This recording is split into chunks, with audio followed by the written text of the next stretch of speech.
कुछ भी हो, मुझे चुनाव जीता हुआ चाहिए। डाकुओं को, आपराधिक तत्वों का चुनाव में उपयोग होगा।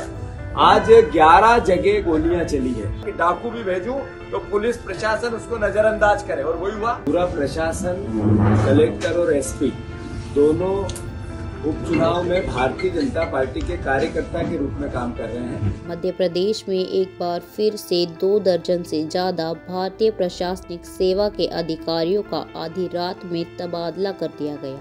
ट्रांसफर लिस्ट में मुख्यमंत्री मोहन यादव के दोनों प्रमुख सचिव का भी नाम शामिल है। रात में अधिकारियों के तबादला आदेश पर कांग्रेस ने सवाल उठाए हैं। प्रदेश अध्यक्ष जीतू पटवारी ने आरोप लगाया है कि आधी रात पूरी ताकत से चल रहा तबादला उद्योग अब प्रशासनिक मशीन में खड़खड़ाहट की तेज आवाज पैदा कर रहा है।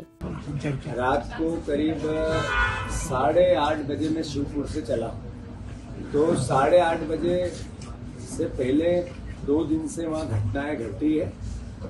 पूरा प्रशासन, कलेक्टर और एसपी दोनों उपचुनाव में भारतीय जनता पार्टी के कार्यकर्ता के रूप में काम कर रहे हैं, और इसकी शिकायत हमने भारत निर्वाचन आयोग और राज्य निर्वाचन आयोग को 3 बार की, लिखित में की। मैंने खुद ने मेरे लेटर पैड पे भी की, पर निर्वाचन आयोग ने संज्ञान में नहीं लेना। एक तरह से दुख का कारण है, और मैं समझता हूँ हमें निराशा हुई, और हमने जो बातें संदेह व्यक्त किया था वो सब हो रही है। तो मैं मानता हूँ ऐसे में कि निर्वाचन आयोग की निष्पक्षता, जैसा हम बार बार बात करते हैं, सवालों के घेरे में रहती है, और इन्हीं कारणों से रहती है।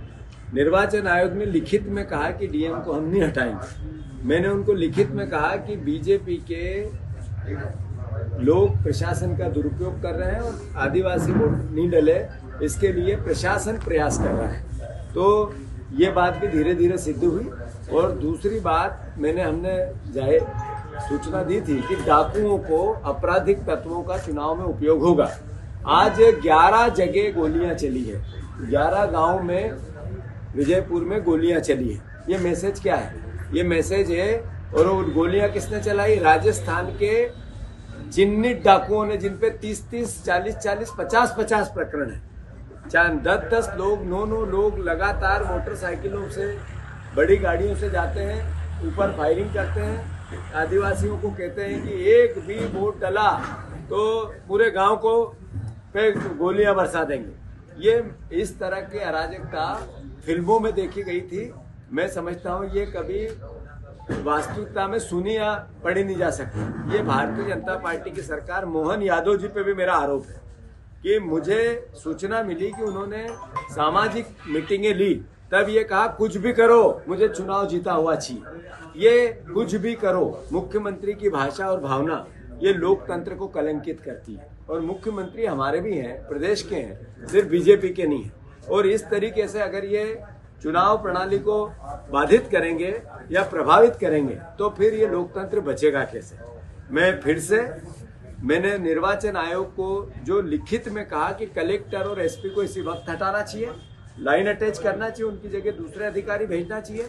और मैं खुद कल शिवपुर में, हम कांग्रेस पार्टी के, मैंने पहले भी कहा था, 2, 4, 5 हजार कार्यकर्ता वहीं रहेंगे। अगर प्रशासन अपना काम नहीं कर पाएगा तो फिर कांग्रेस पार्टी को लोकतंत्र बचाना पड़ेगा। ये हमारा दायित्व भी है और धर्म भी है।